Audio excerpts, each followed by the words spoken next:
hello YouTube and fellow guitar players. I just learned how to play this chromatic lick played by Guthrie Govan in one of his video tutorial, Professor Shred, just using my ear. And here I'd like to share with you some of the experiences that I'm getting through the learning process. We all know the importance of having a good hearing ability. Always when we try to learn some new stuff, turn to go to the easy way automatically, try to find those tabs to get the immediate result. And sometimes we spend so much time in trying to find those tabs that we seem to forget the music is there, it's always there when you listen to it. And by the way, a lot of times the tabs that we finally get are not even accurate. Maybe our goals and purpose of playing guitar is different. Maybe you just want to play some licks, some solos, some songs during your lecture hours. That's fair enough. But one thing that I discovered when I learned stuff from tabs is that sooner or later I have to go back to listen to the music itself to truly comprehend what is being played or what is going on with the music. That's why I think that no format of any kind of tab would contain as much as information as music itself. Just to sum up, practicing your hearing ability won't hurt you in any sense. It may be difficult to start with, but once when you have your confidence built up and when you're familiar with the procedure, the time you spend in trying to locate correct note would significantly reduce until someday you can play them out immediately after you're hearing them. There are three basic points that maybe we need to take into consideration when we try to learn stuff through your ear. Firstly, confidence. We really need to build up the confidence, at least in my case, that I have to make myself believe that I have this kind of ability just to get the correct note by hearing them. It's not something only a trained professional can do. I should have this kind of ability. I just need some more practice.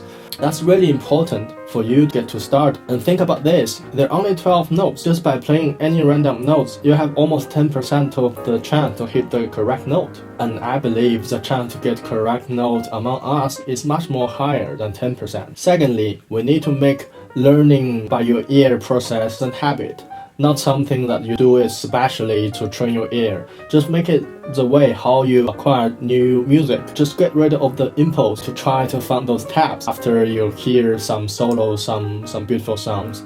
Just listen to the music itself. Maybe by slowing down the speed. YouTube has this great function that allows you to slow down the music without shifting its pitch. That can be really helpful when you start. Just by turning down the speed of the music, and everything would become much more clear to your ear. And here's a really good starting point. Think about when we learn our first language. The whole learning process is based on hearing or listen to the language again and again. And the developed language user, like your mother or your father, will slow down the language and repeat it to you until someday you can pronounce the same pattern. Also, no baby would directly go to the library to find some tabs or some books about English or whatever your mother tongue is to try to learn the language itself. That's the procedure we need to copy to learn music as we are learning our first language. Thirdly, timing. To get the correct timing may be a little bit harder than getting the correct notes, because theoretically there are infinite number of points in a timeline when the music is happening. So there are also infinite of chances that you may get the timing wrong. Although the time signatures, beats and bars can be helpful for us to organize those notes. But one thing is that music is human. We are not machines, but we are using some mathematic or mechanic way to organize the time when the music is happening. And sometimes what happens with some good sounding music with humane touch is that some of the notes are not happening at the exact beat. Maybe it's happening a little bit forward or a little bit afterward of the exact mathematic beats that we assign to the music. That's the humane touch that I'm referring to. That could be really tricky for you. But to know what is upbeat, what is one and down can be really helpful. So that's why I'm saying to get the correct timing can be difficult sometimes than getting the correct notes. Okay, so enough of me mumbling you with my Chinese accent about the benefit of the importance of having a good hearing ability. Let's go start with the lick. Guthrie Govan played this lick at a speed more than 120 BPM. I played it first at 122, but I think he plays a little bit faster than that. What I will do is I will play you this lick in slow time so you can hear it more clearly. I will play the lick at 80 BPM and 60 BPM for you. I won't give you the tabs, obviously. I will give you some hint about what is being played, combining your hearing, combining your capture with the fingering. I suppose that should have enough information for you to get the lick correct. Without further ado, let's go get started.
So there you have it, the Guthrie Govan chromatic lick.